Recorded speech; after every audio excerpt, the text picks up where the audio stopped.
ជំរាបសួរអ្នកទាំងអស់គ្នាថ្ងៃនេះធ្វើវីដេអូមួយពេលតនេះចុះវិទ្យាការយើងចិន្តានាទៅបងស្នាញ់នៅ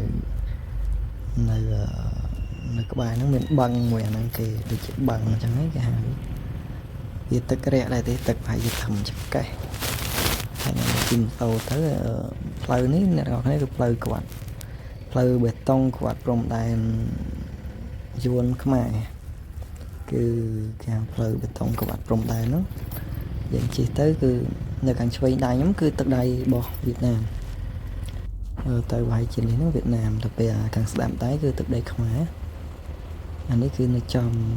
កដាលនៅក្បែរព្រំដែនហ្មងនៅខាងឆ្វេងដៃប្រហែលជាខ្ទង់15 ម៉ែត្រគឺមានបកគោព្រំដែនមួយនៅបកគោព្រំដែនមួយជួរហ្នឹងហើយនេះគឺនៅខាងស្ដាំនេះទឹកដីខ្មែរមានគេអភិវឌ្ឍដែរដូចជាកាយសង្ឃាគីអីដែរគាត់ថាទៅចាប់ដើមហើយជំនាញសព្រៃជាក់ស្ដែងឥឡូវហ្នឹងគឺព្រៃទាំងអស់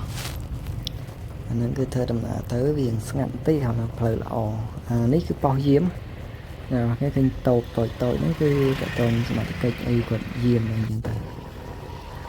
ផ្លូវហ្នឹងពិតតែតូចក៏តែមិនជិះច្រើនណា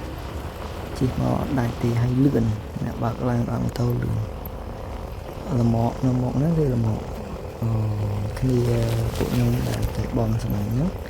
ក្រុមជាងគាត់ទៅបងណាអានេះគឺមកដល់ទឹកដីដែលយើងត្រូវបងស្នាញ់ហ្នឹងគឺមានបឹងមួយហ្នឹងម្ល៉េះហ្នឹងគេរកត្រីច្រើនណាស់ពីច្រើនជនជាតិខ្មែរយើងទេអត់សូវមានជនជាតិវៀតណាមនៅហ្នឹងណាដល់នេះគឺយើងចាប់ហ្នឹងនៅដូចជាមានគេរកឲ្យដែរអានេះវីដេអូដែលពួកខ្ញុំមករកហ្នឹងមករកត្រីហ្នឹងមានតែគាត់មាន2ក្រុមមួយក្រុមនោះគាត់ទៅបងស្នាញ់មួយក្រុមនេះគាត់យកស្នាញ់ហ្នឹងយកមកអូសធ្វើដូចឈឹបអញ្ចឹងហើយទឹកដោយសារទឹកវារាក់ដែរពេលខ្លះគាត់ដេញចាប់ដែរណាហើយដល់អត់សូវបានទេអ្នកនរគ្នាដោយសារនៅក្រុមនេះមានដូចជាធ្លាប់លើថាគេមានគេឆក់ដែរអញ្ចឹងទៅបានវាអត់សូវស្វល់ត្រីចាំមើលទស្សនភាពគាត់រាវទៅនេះនៅកណ្ដាលបឹងខ្ញុំអត់បានចោះទេអានេះខ្ញុំបោះដ្រូនមើលលេងទេជាមួយចុងវីដេអូខ្ញុំបង្ហាញពីត្រីដែលពួកគាត់រកបានដែរខ្ញុំអត់ចាប់បានរាវទេនៅឲ្យមើលតាមការគូទៅ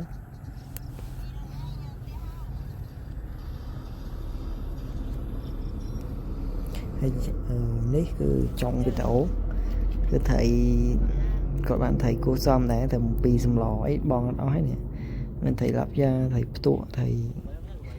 កាភ្លៀងថៃក្រាញ់អីដែរអញ្ចឹង2សម្លល្មមនេះមុខអ្នករោអញ្ចឹងបងប្អូនទៅមើលត្រីទៅឡើងតាំងពីម៉ោង5រហូតដល់ម៉ោងវិញតិចម៉ោង6កន្លះអញ្ចឹងទៅ1 ម៉ោងកន្លះបានត្រីប៉ុណ្ណឹងរួចមកស្លោចាប់ពីធ្វើការទៅទៅលំហែកាយលេងទៅធ្វើការថ្ងៃ stress ហ្នឹងអី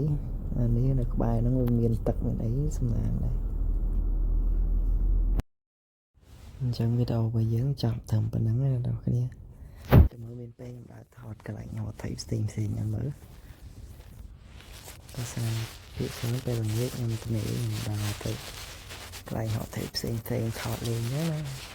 សង្ឃឹមថាបងប្អូនចូលចិត្តវីដេអូនេះអូខេបាយបាយ